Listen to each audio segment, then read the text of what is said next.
नमस्कार। एक और वीडियो पर आपका स्वागत है। भारत ने एक ऐसा काम कर दिया है, अमेरिका जो भारत पर टैरिफ लगा रहा है उसके एवज में भारत ने अमेरिका को झटका दे दिया है। वो न्यूज क्या है उसके बारे में इस वीडियो के अंदर जानेंगे। तो भारत ने क्या है, अमेरिका ने भारत को F-35 विमान, जो अमेरिका का फाइटर जेट उन्नत किस्म का है, 5वीं पीढ़ी का, उसको ट्रंप ने भारत को ऑफर किया था कि आप इसको खरीदिए, लेकिन भारत ने उसको नकार दिया है। और साथ ही साथ रूस ने सुखोई 57 जो फाइटर जेट उसकी 5वीं पीढ़ी का है वो भी ऑफर किया था, लेकिन भारत ने दोनों ऑफर को रिजेक्ट कर दिया है। और एक खबर निकल करके आ रही है कि राफेल विमान खरीदने का फैसला किया है, जो कि संख्या में 114 बताई जा रही है। तो इससे पहले भी भारत ने 36 राफेल विमान खरीद लिए हैं, जिनकी डिलीवरी भी हो गई है। उसके पहले भी अभी ऑर्डर बीच में दिया था, जो जल सेना के लिए राफेल का वर्जन है, उसके ऑर्डर दिए थे। अब ये 114 और खरीद रहे हैं, मतलब एक बहुत बड़ी डील है। इसके अंदर भारत को फायदा ये है कि टेक्नोलॉजी का ट्रांसफर किया जाए और भारत के अंदर ही बनाएगा।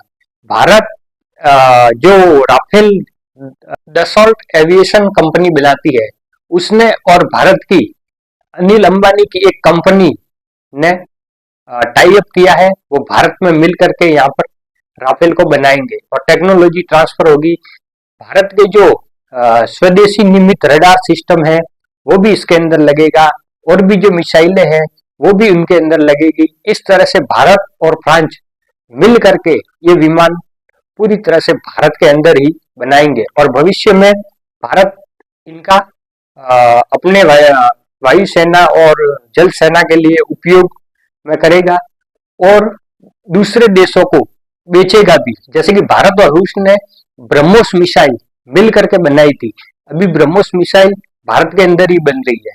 भारत की सेना तो इसका यूज कर ही रहा है और दूसरे देशों को एक्सपोर्ट भी कर रहा है। अभी ये प्रस्ताव डिफेंस प्रोक्योरमेंट बोर्ड उसने पास कर दिया है, वो आगे भेजेगा, जिसके कमेटी के हेड रक्षा मंत्री राजनाथ सिंह है। फिर उस कमेटी में से पास होने के बाद में संभवतः फरवरी में इमानुएल मैक्रो और भारत के प्रधानमंत्री नरेंद्र मोदी की जब मीटिंग होगी तब इस डील पर साइन किए जा सकते हैं। ये भारत इस खरीद से विश्व को ये मैसेज भी दे रहा है कि ऑपरेशन सिंदूर के अंदर पाकिस्तान, चाइना और अमेरिका, इन्होंने जो राफेल के खिलाफ में एक प्रोपेगेंडा फेक न्यूज फैलाई थी। पाकिस्तान हमेशा हर वक्त कहता रहता था कि हमने भारत के फाइटर जेट गिराए, राफेल गिराए। चाइना भी इसके अंदर ये भ्रामक न्यूज फैलाने के अंदर उसका साथ देता था, और ट्रंप कितनी ही बार बोल चुके हैं कि पाकिस्तान ने भारत के फाइटर जेट गिराए। इस डील से ये तो तय है कि राफेल नहीं गिरे थे। अगर राफेल ऑपरेशन सिंदूर के अंदर पाकिस्तान ने गिराए होते तो भारत और राफेल नहीं खरीदता। क्यों? क्योंकि जो जो फाइट भारत और पाकिस्तान के बीच में हुई उसके अंदर राफेल का गिरना मतलब भारतीय वायुसेना कहीं ना कहीं कमजोर पड़ेगी। तो ऐसे खराब विमान भारत क्यों खरीदेगा?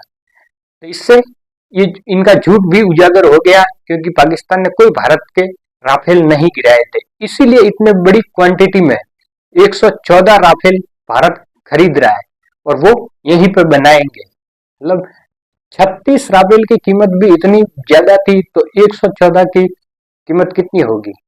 वो भविष्य को देख करके भारत ने ये डील की है, क्योंकि भारत के अंदर बनेंगे तो भारत भविष्य में बनाएगा और दूसरे देशों को बेच भी सकेगा। सिंदूर के अंदर क्या है, भारत ने राफेल विमान का यूज किया था, वो पाकिस्तान की सीमा के अंदर गए बगैर भारत ने पाकिस्तान के कई सैकड़ों किलोमीटर दूर एयरबेस को तबाह किया था।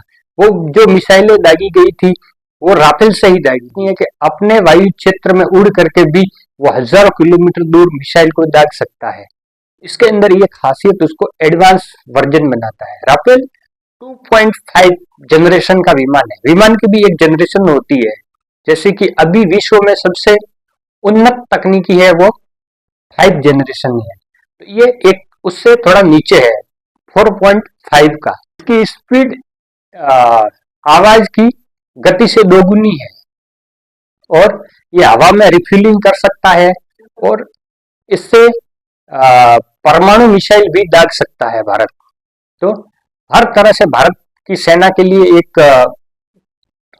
लाभदायक विमान होने वाला है और ये भारत के अंदर बनेंगे तो भारत इनको एक्सपोर्ट करके पैसे भी कमा सकता है, क्योंकि भारत का प्लान अभी यही है कि जो डिफेंस के इक्विपमेंट है उनको निर्यात बढ़ाना 2030 तक, जो भारत ने अपने लक्ष्य रखा है उसको प्राप्त करने में भी ये सहायक सिद्ध होगा। आने वाले समय में राफेल से रिलेटेड और कोई भी न्यूज आती है तो हमारे चैनल पे इसका वीडियो जरूर आएगा। तब तक के लिए जय हिंद जय भारत। अगर वीडियो पसंद आया है तो लाइक कर दीजिए, अपने दोस्तों को शेयर कर दीजिए और चैनल पर पहली बार है तो सब्सक्राइब जरूर करें। जय हिंद जय भारत।